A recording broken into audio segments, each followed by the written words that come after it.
Most every American has heard of the Salem witch trials. However, not many people know what they truly entailed.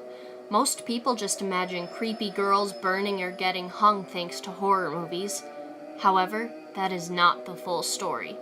The truth is that the period of the Salem witch trials is full of mass hysteria, unjust accusations, and murder with several different possible causes.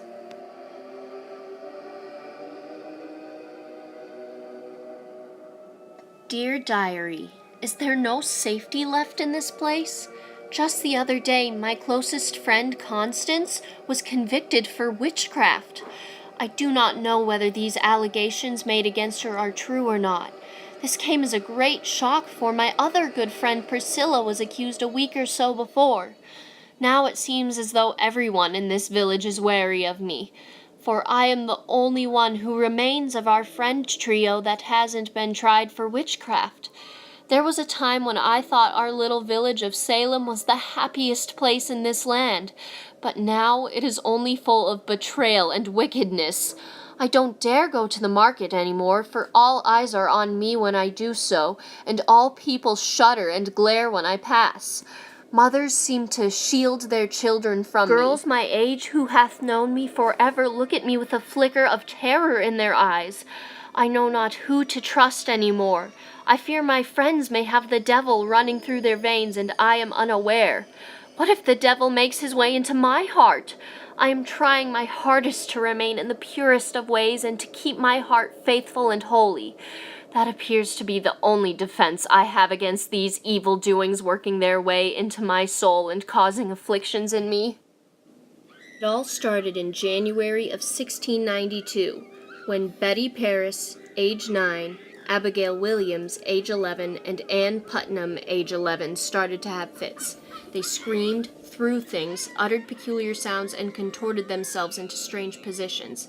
A doctor was called in to look at the girls, and he blamed the fits on bewitchment. The people blamed for the original spell of fits in the girls were Tituba, Betty's father's slave, Sarah Good, a homeless beggar, and Sarah Osborne, an elderly woman.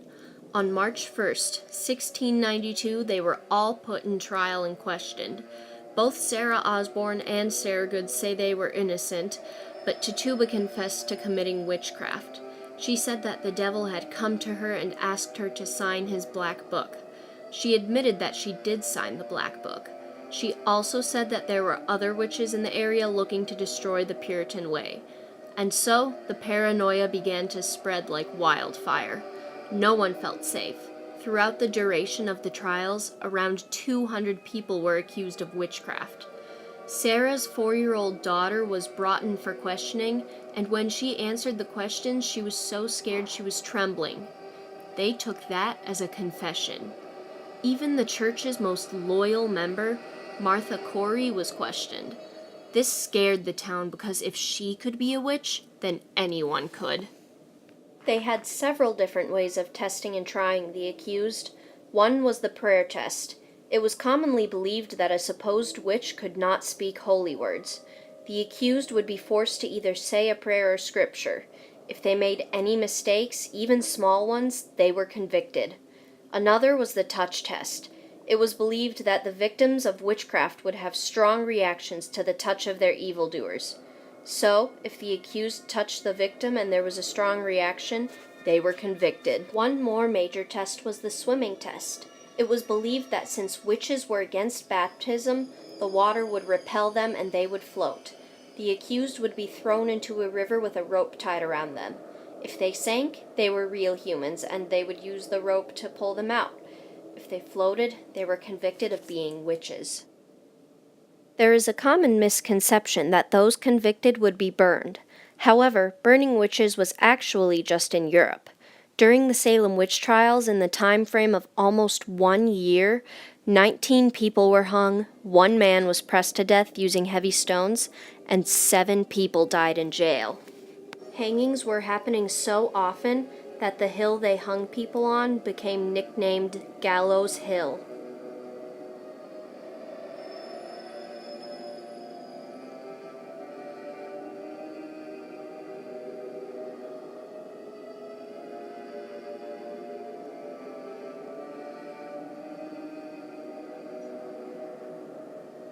While hanging was the main method of execution, there was one man who was pressed or stoned to death.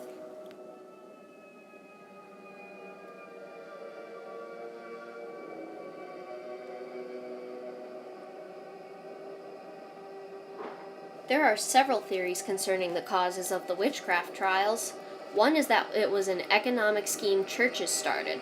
They figured that if there was hysteria about witches, more people would attend church and it would increase the church's monopoly over everything. Some others believe it was started by Samuel Parris, the first ordained minister in Salem village.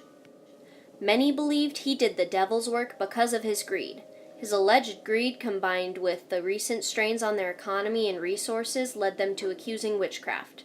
Another theory is that the afflicted were actually suffering from a type of bread poisoning. Bread poisoning, also known as ergotism, results from ingesting rye that has spoiled.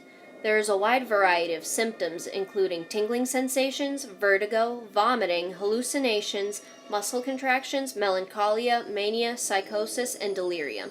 This sickness mostly affects women and children. There were girls who would listen to stories, make witch cakes, and learn voodoo from Samuel Parris's slave Tituba. It is thought that the cakes were made from spoiled rye because they were often fed to dogs, and the dogs supposedly experienced those symptoms. This leads people to think the girls ate some of the cakes too. One more theory is that when spells of bad weather or disease outbreaks happened, people looked for something to blame. Therefore, witchcraft became the scapegoat. There is no way to say exactly why the trials happened, so it could be any or all of these theories.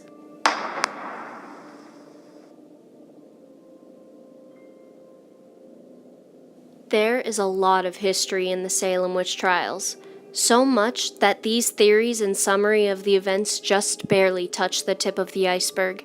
Because the Salem witch trials were full of so much hysteria and murder with several possible causes, there is no way of knowing if we will ever truly know the full story.